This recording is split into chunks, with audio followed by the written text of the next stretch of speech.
Então, meus amores, estou de volta. Boa noite. Poucas horinhas eu gravei a primeira parte do vídeo, tá? Do vídeo de testemunho que eu tô dando. Fala mais alto. Do testemunho que eu tô dando. Agora eu tô voltando para dar a segunda parte, tá? Porque tive que dividir ao meio, porque o vídeo ficou muito grande, tá bom? Aí eu voltei para continuar falando com vocês. Espera um pouquinho que eu vou ligar o ventilador que tá calor aqui no quarto. Eu tô no quarto. Espera um pouquinho só, gente.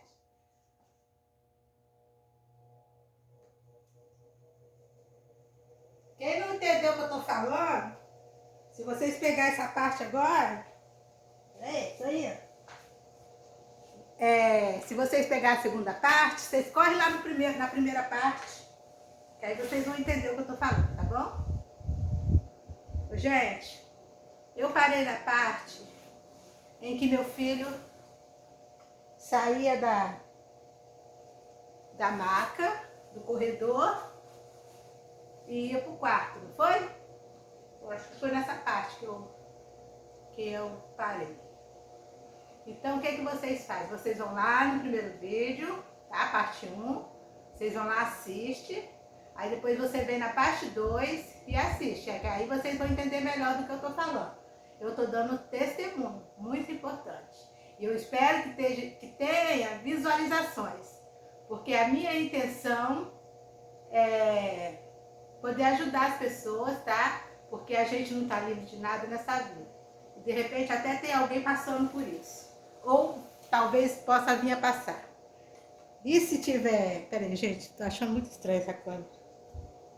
E se tiver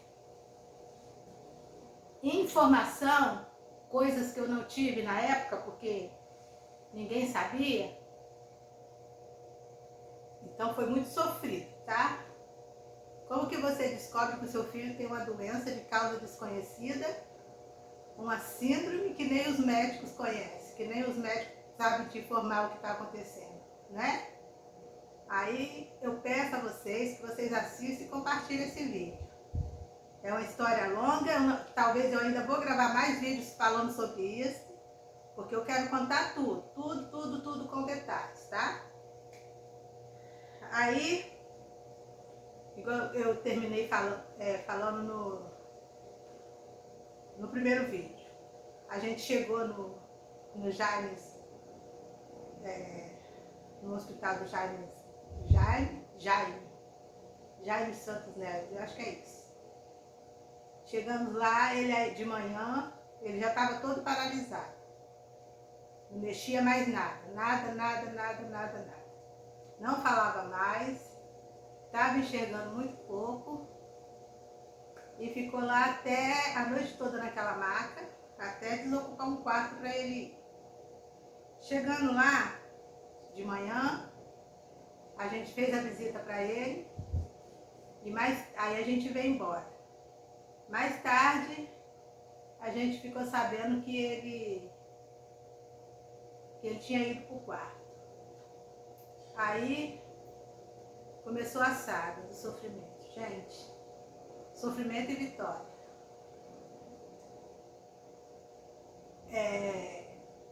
Muito longe. E eu acho que quem passou a primeira noite com ele, eu não lembro se foi meu filho ou se foi um amigo dele, a primeira noite, porque aí ia ter que ter acompanhante de dia e acompanhante para noite. Eu não podia, porque eu não tenho condições físicas nem psicológicas para ficar com ele naquele momento do desespero. Meu marido não podia porque eu usava bengala por causa do joelho, que eu já falo para vocês no outro vídeo. Aí eu acho que foi o meu filho que foi à noite. Não, foi um amigo dele durante o dia, ficou lá com ele, e meu filho foi à noite. Alguma coisa assim, eu não lembro. A única coisa que eu lembro é que eu tive muita ajuda, muita, gente, vocês não têm noção. Se a gente tivesse que pagar acompanhante, a gente não ia ter como. Mas graças a Deus, Deus abençoou tanto a gente, a nossa vida, a vida do meu filho, que os amigos, todo mundo se manifestou. Todo mundo, todo mundo, todo mundo. Em tudo, tudo que vocês podem imaginar. Um amigo ia ficar com ele de acompanhante durante o dia, outro amigo ia durante a noite, aí meu filho ia uma noite também, porque meu filho trabalha, não tinha, a Bebeca estava recém-nascida, meu filho não podia sair do emprego, aí tinha o dia dele à noite, e meu marido ficava assim arrasado por não poder estar indo por causa do joelho, não podia ir com a bengala. Então o que acontece? Com essa cirurgia do meu marido, que ele ia fazer, que a gente estava aguardando o plano liberar, a gente tinha guardado 3 mil reais mais ou menos, para poder ter as despesas, os custos, né? Que depois da cirurgia, essas coisas todas. Nesse momento, meu filho ficou internado. No primeiro dia, aí os médicos falaram assim: por enquanto, a gente não pode falar nada do diagnóstico dele, porque a gente também não sabe de nada. A gente vai estudar o caso e ele vai ter que fazer repetir todos os exames de novo e para comprovar a síndrome. E está marcado para ele fazer a coleta de sangue na medula.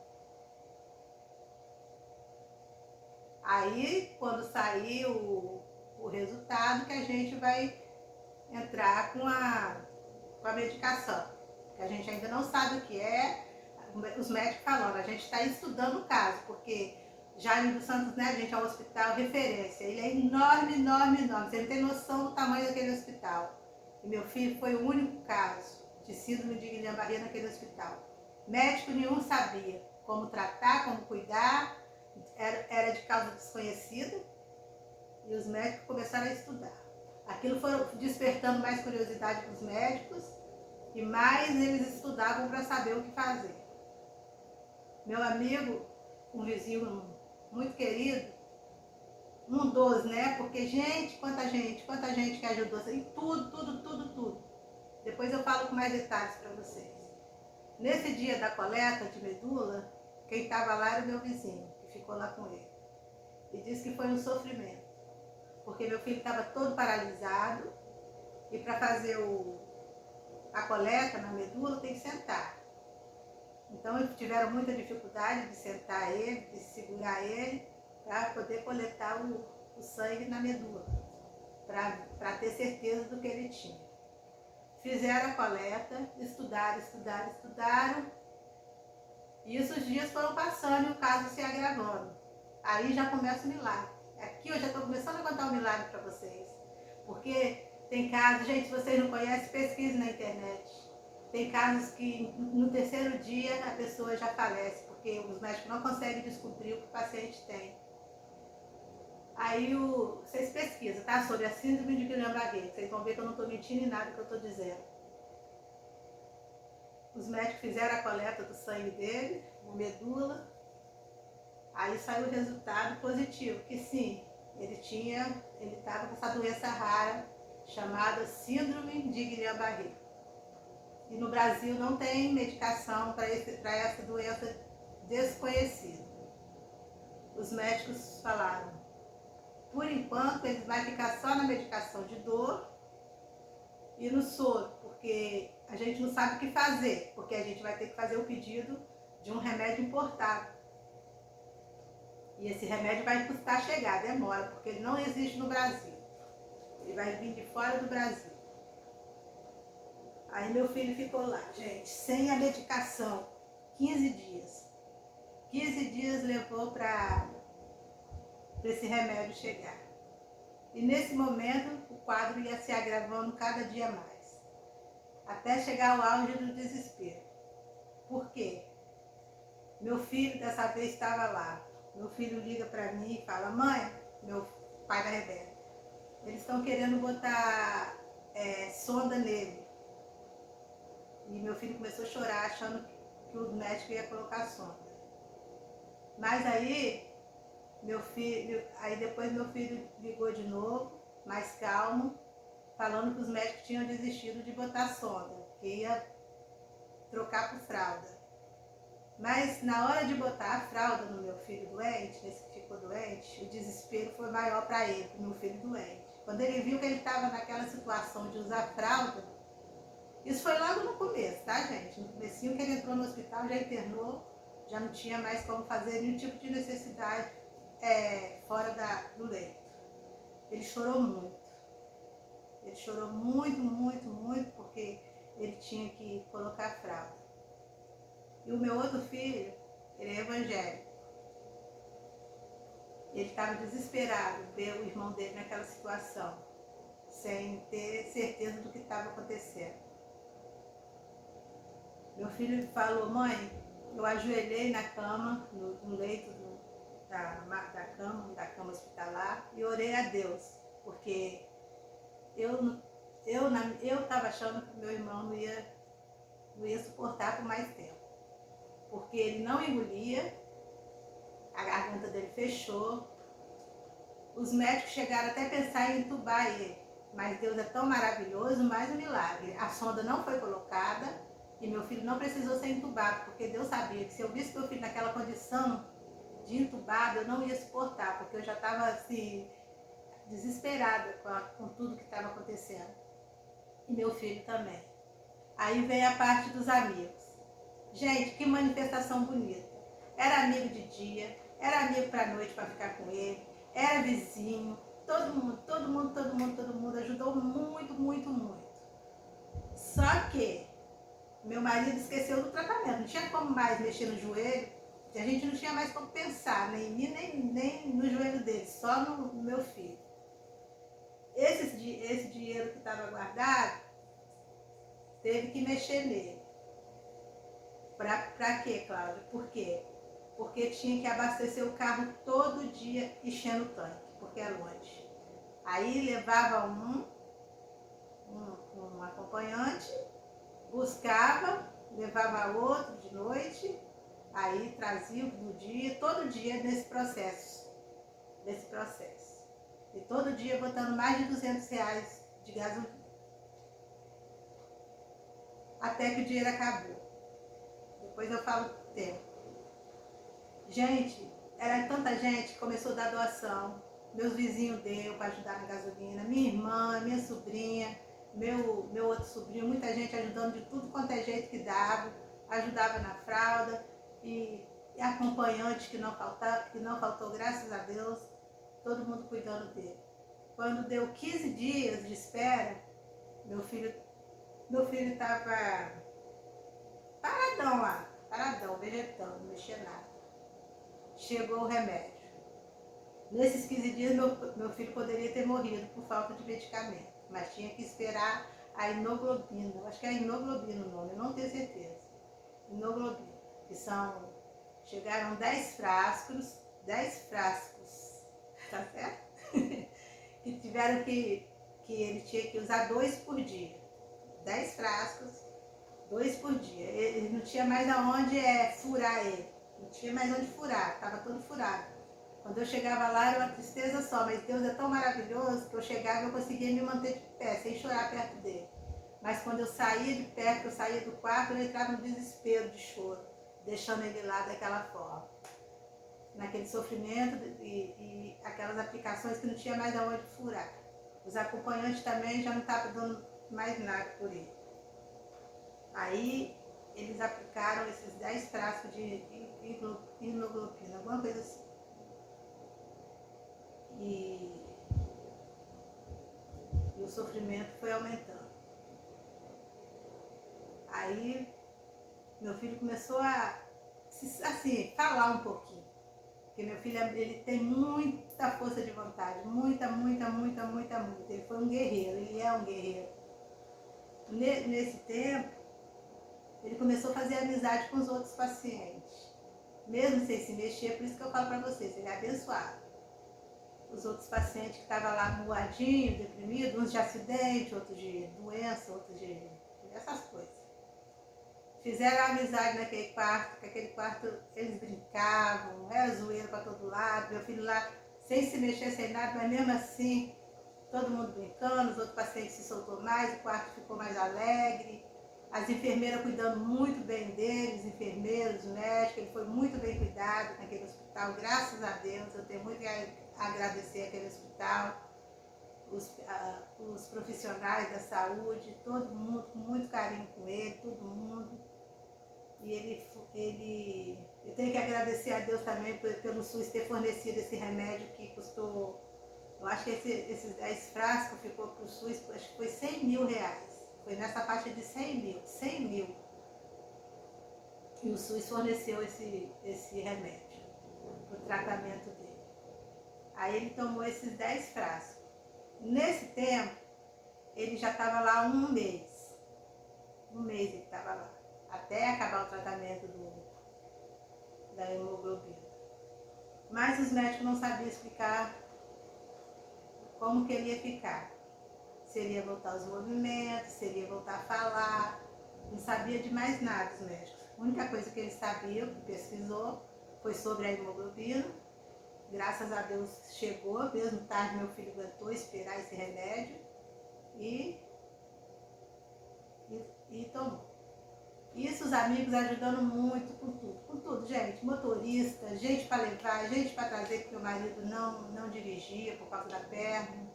Era gente para cá, gente, todo mundo se manifestando, todo mundo ajudando financeiramente, todo mundo me ajudando aqui no meu emocional, vir aqui para casa, me fazer companhia. Os evangélicos, que eu tenho muita gratidão por eles. Eu sou católica, mas eu tenho muita gratidão pelos evangélicos, que deram muita força pra gente aqui em casa. Quando não vinha fazer comida para mim, trazia comida pronta, não me deixava sozinha, tá? Eu tenho muita gratidão por vocês, evangélicos, os adventistas, que me ajudou muito, muito, que hoje eu tenho como minha família, todos vocês, meus amigos, que nessa hora que a gente conhece os amigos. E deu para ver que eu tenho muito, meu filho tem muito, graças a Deus, como a gente é abençoado, porque na pior fase da nossa vida, Deus botou anjos para ajudar a cuidar da gente. Eu não podia ficar, meu marido também não podia ficar. Então a gente ia todo santo dia, 2 vezes por dia.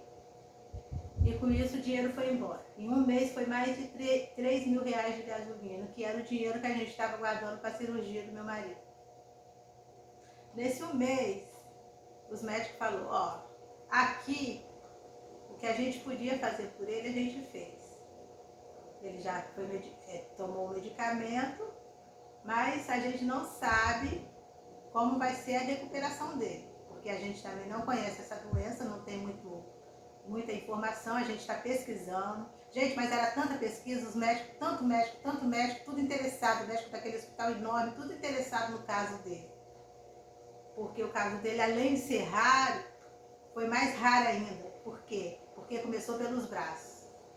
Tem pessoas que teve que começou pelas pernas, que é o mais comum, quando se acha essa doença. E a dele não, dele começou pelos braços, que foi que eu estou explicando lá no primeiro vídeo.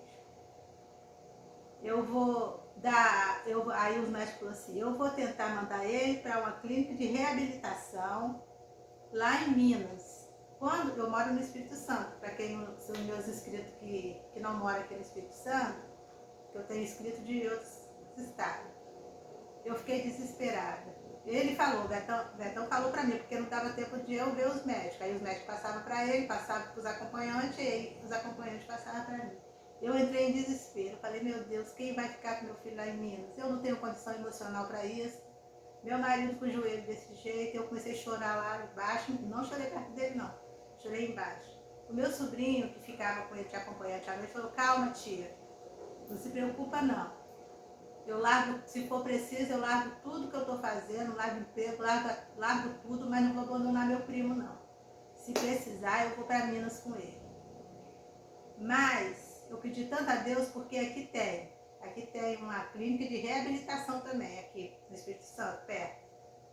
Eu pedi a Deus para que Deus abrisse uma vaga para o meu filho aqui, porque eu não ia suportar ficar longe dele, sabendo que ele ia para longe de mim. Como que eu ia fazer? Não tinha como. Deus foi tão maravilhoso que os médicos fez o laudo do Jaime e mandou para o CREFS. O CREFS se interessou pelo caso, que também nunca tinha pego um caso desse, né, que é o Centro de Reabilitação de Fisioterapia, que nunca tinha pego um paciente naquela situação de uma doença rara, todo paradão, parado. Não falava, falava muito pouco e enrolado. Ele começou a falar depois da hemoglobina, mas muito pouco, e enrolado ainda, porque a língua dele fez isso, fez um R, e isso aqui nele travou. Aí falou, conseguiram a vaga para ele no CREFES, porém ele só vai poder ir para lá daqui a uma semana. Então vocês vão levar ele para casa, ele vai ficar em casa uma semana e até o CREFES entrar em contato com vocês para que ele possa estar indo para se internar. Aí eu fiquei feliz de meu filho ir para casa, mesmo naquela situação. Tinha a cama hospitalar do meu sogro, que o meu sogro tinha falecido. Aí a gente pegou a cama, botou lá na sala, botou o sofá para fora, aí botou a cama hospitalar lá fora, lá no sofá lá fora e a cama hospitalar na sala. Aí vem a história da ambulância, que a ambulância, se fosse para trazer, a ambulância lá é paga. E como que paga a ambulância para trazer de lá, que é longe, para cá? A gente já não tinha mais nem como, não tinha mais dinheiro. Aí a minha vizinha, graças a Deus, gente, esses vizinhos meus são abençoados. Eu sou aqui na minha casa, somos uma família abençoada, graças a Deus. Ficou em cima do líder comunitário, ficou em cima dos políticos aqui, ficou, que estava precisando de uma ambulância e tal. Ligou o vereador, rapidinho o vereador conseguiu uma ambulância. Isso foi no outro dia, ele ficou lá um dia a mais porque não tinha ambulância para trazer ele. Aí trouxeram ele, aí a ambulância foi lá e pegou ele e trouxe para casa. Aí quando como que chama? O socorrista estava descendo com ele na escada, na maca, percebeu que não tinha como entrar com ele, porque a maca não virava para entrar no portão, não tem como, da escada estreita. E para entrar com ele, oh meu Deus, que luta. Fizeram de tudo, até que conseguiram passar por uma cadeirinha de rodas que tinha aqui, pequena, que era do meu sogro também, mas para ele era pequena. Passaram ele para a cadeira de roda com muita luta e ele com muita dor. Conseguiram entrar com ele na sala e colocar ele na cama hospitalar. E eu chorei muito quando ele chegou aqui em casa. Nossa, eu agradeci muito a Deus mesmo ele ficando daquela forma. Aí ele ficou. Esse meu vizinho abençoado, graças a Deus, essa família, que eu peço, que eu oro, que eu rezo muito para que essa família seja restaurada, que Deus abençoe a vida dessa família e de todo mundo que nos ajudou. Esse vizinho vinha aqui, gente, dar banho no meu filho, fazer a higienização dele na maca, porque, como eu disse, eu sou muito pequena, muito fraca, e meu marido com o joelho solto. E esse vizinho não abandonou a gente nem um minuto. Ele dava banho, ele trocava, fazia tudo, sem nojo, sem nada, tudo, cuidando do meu filho. Aí começou a campanha de oração, e eu sempre pedindo a Deus, os evangélicos vindo aqui em casa, e os adventistas vindo, e orando, e eu rezando, e eu pedindo a Deus, eu pegava o terço, e rezando, pedindo a Deus para que meu filho melhorasse. Eu tentava dar comida a ele, ele engasgava, porque ele tossia, né? Porque estava fechado um pouquinho, mas mesmo assim eu tentava sopinha rainha, alguma coisa. Ele entrava em crise de depressão, ele chorava. Ele estava tomando um remédio, um antidepressivo que o médico passou, mas sempre ele chorava naquela situação de vegetativa que ele estava. Os amigos vinham visitar, todo mundo saía daqui chorando. Não acredito que ele está assim. Eu vi esse menino bom outro dia andando aí na rua. Como assim que ele está assim? Que doença é essa? Ninguém sabe explicar. E nem os médicos sabiam como ele ia ficar. Qual seria o final da história dele. Aí, a gente nessa luta, uma semana foi bem cansativo. Cuidando dele, dando banho, tratando como se fosse um bebê de novo. E dormindo na sala. Meu marido dormia com ele lá na sala e eu vinha aqui pro quarto, porque um sofá foi para fora e um ficou na sala e não tinha lugar para eu dormir. Aí eu subia e meu marido ficava lá. Se caso acontecesse alguma coisa, ele precisasse fazer xixi, alguma coisa assim, nesse sentido, a gente ficava preocupada de deixar ele sozinho. Meu marido ficava lá. E meu marido com aquele joelho daquele jeito, e a gente já nem pensava mais em joelho, nem lembrava mais daquele joelho. Uma semana passou nessa luta, nessa correria, nessa união de amigos, de vizinhos, tudo ajudando a gente de todas as formas. O CREF ligou mandando levar ele. Aí a gente chamou a ambulância na segunda-feira veio buscar ele. E para subir com ele? Como que ia fazer se a maca não tinha como entrar nem como sair?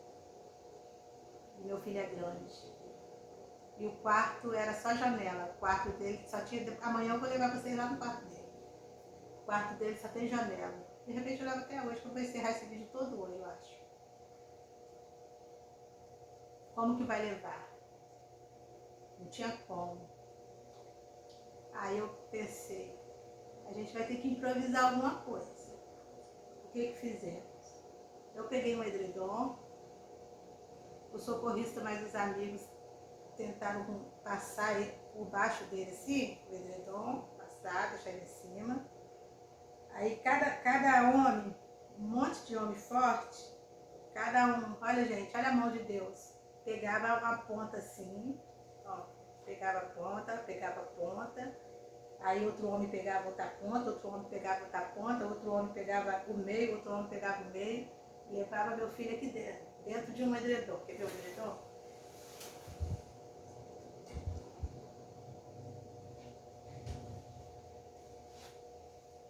Aí, peraí, gente. Tá puxando.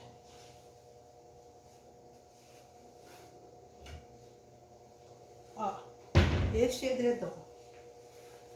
Fininho, ó. Fininho. Esse edredom bem fininho, deixa eu desdobrar ele. Ó, aqui. Meu filho ia aqui. Um homem pegava na ponta, outro homem pegava na ponta. Era faixa de uns 6 homens para subir com ele na escada.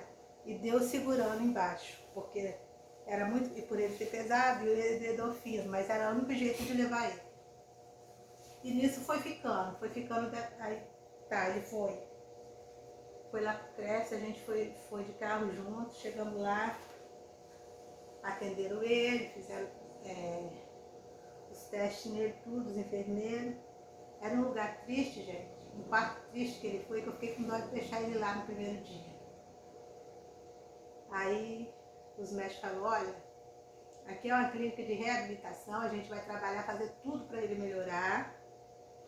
E ele vai ter que ir para casa na sexta e voltar na segunda. E os acompanhantes tudo fiel, tudo ficando com ele, tudo certinho. Os amigos dele, maravilhoso. O tempo foi passando. Aquele lugar que era triste virou uma festa, depois que meu filho chegou. Era paciente no corredor para tudo quanto é lado, desde brincando, meu filho brincando lá de dentro, os enfermeiros tudo brincando, todo mundo ficou feliz, virou outro lugar animado. E todo mundo com muito carinho com meu filho, muito carinho, as enfermeiras, as meninas da limpeza, as cozinheiras. Nossa, foi uma coisa muito bonita de se ver. Só que no começo ele não queria que eu fosse visitar ele, porque a fisioterapia dele era como se estivesse quebrando os ossos dele todo. E ele gritava de dor. E ele não queria me ver ele passando por aquela situação. Aí ele pedia para não deixar eu ir. Que quando ele estivesse pronto, preparado para eu ir ver ele, eu podia ir. Mas naquele momento não. Ele não queria que eu fosse. E eu ficava aqui. Aí depois meu marido começou a ficar de acompanhante com ele também. Aí deixaram, né? Mesmo com bengala, mas não é hospital nem nada, é só uma clínica de fisioterapia. Meu marido viu aquela sessão de fisioterapia onde ele sofria. Dizendo que ele pegava a mão dele assim, quebrava, parecia que estava quebrando todos os ossos dele para colocar no lugar de novo. E ele gritava. E eu aqui só chorando,